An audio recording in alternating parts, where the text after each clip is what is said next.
Selamat datang kembali di Dongeng Harnani. Ruang sunyi, tempat kisah-kisah manusia dibacakan tanpa penghakiman, tempat cinta tidak selalu suci, dan keselamatan tidak selalu berarti kebebasan. Malam ini, saya akan mengajak Anda masuk ke sebuah cerita tentang perlindungan yang berubah menjadi candu, tentang tangan yang menyelamatkan, namun tak pernah benar-benar melepaskan. Inilah kisah berjudul The Velvet Cage, kandang beludru yang tidak bisa ia tinggalkan.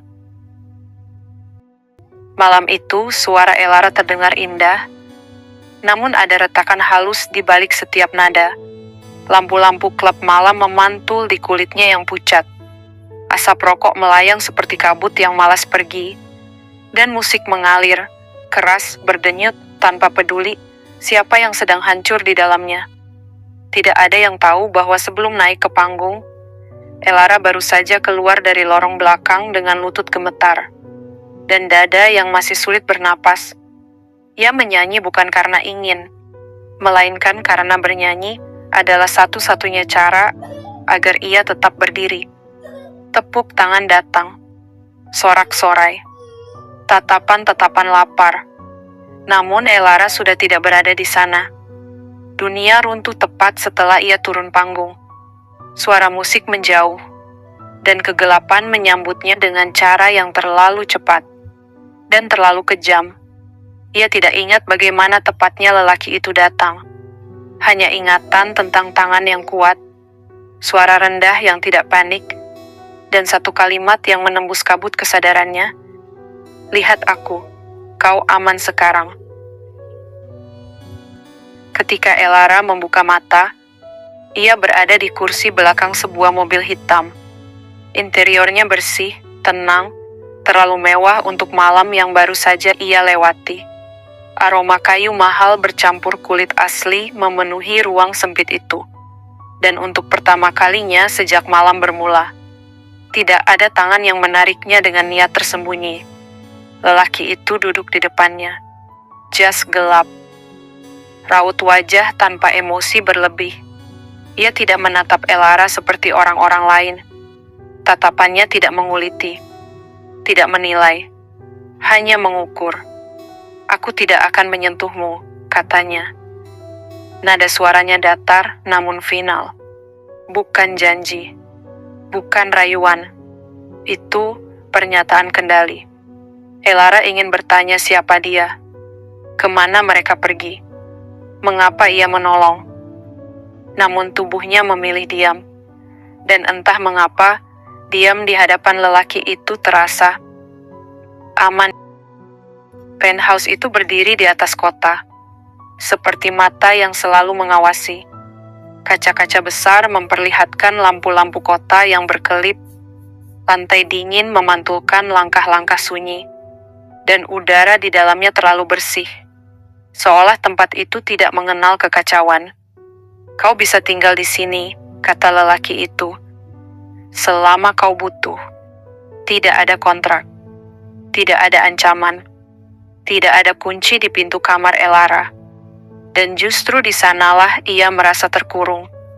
Ia diberi makanan terbaik, pakaian bersih, tempat tidur empuk tanpa bau alkohol dan ketakutan. Namun setiap jengkal kenyamanan itu terasa diawasi. Namanya Adrian. Ia tidak banyak bercerita. Tidak menjelaskan masa lalu. Tidak pernah bertanya lebih dari yang perlu. Namun Adrian selalu tahu. Ia tahu kapan Elara tidak tidur. Ia tahu kapan Elara berdiri terlalu lama di balkon. Ia tahu kapan suara nyanyian Elara pecah, meski hanya setengah nada. Ia tidak pernah melarang Elara pergi. Ia hanya bertanya, pelan, "Untuk apa?" Dan pertanyaan itu selalu cukup untuk membuat langkah Elara berhenti. Hubungan mereka tumbuh tanpa nama. Tidak ada pengakuan cinta. Tidak ada janji. Hanya kebiasaan. Tangan Adrian di pergelangan Elara saat ia terlalu dekat dengan dunia luar. Jari di tengkuknya saat suara Elara bergetar oleh mimpi buruk. Sentuhan singkat, tepat, mengikat. Elara mulai menunggu saat-saat itu. Bukan karena nafsu, melainkan karena di sana, ia tahu posisinya. Dijaga, namun dimiliki. Adrian menentukan jam tidur. Ia memilih pakaian yang aman. Ia menyusun hari Elara tanpa pernah memaksa. Dan yang paling kejam, Elara mulai merasa tenang di dalam batasan itu. Aku bisa pergi, ucap Elara suatu malam. Adrian menatapnya lama. Tatapan yang membuat waktu terasa melambat. Kau selalu bisa, jawabnya. Pertanyaannya, apakah kau masih ingin? Dan Elara tidak menjawab. Karena ia tahu jawabannya.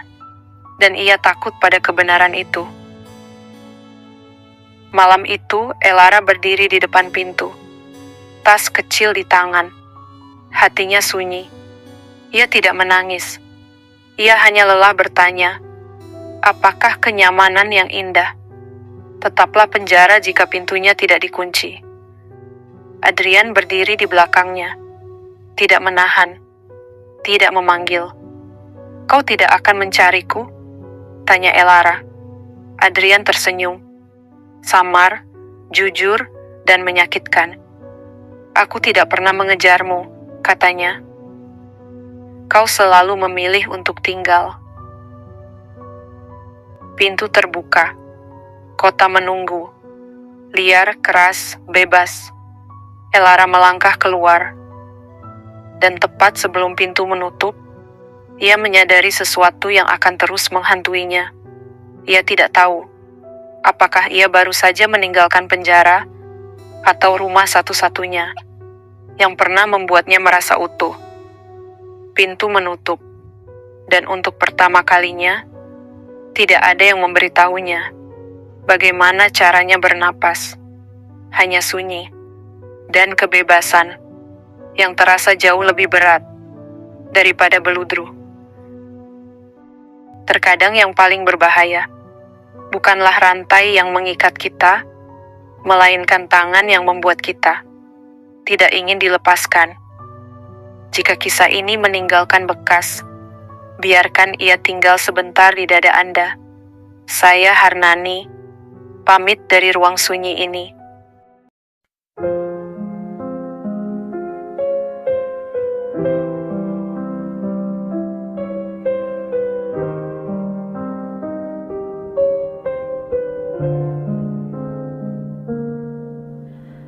Di puncak kota, aku belajar diam.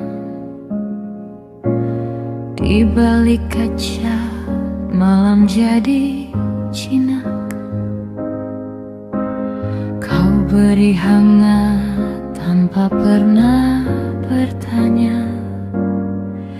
Tapi tiap nafasku kau yang punya. Aku aman, tapi bukan merdeka. Kandang beludru, indah dan menyiksa. Kau sentuh aku seperti doa yang salah. Lembutnya menjerat, kerasnya menjaga.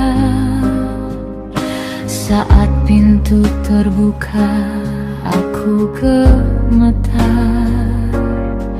Kebebasan terasa lebih berat dari luka. Jika aku pergi, siapa aku nanti?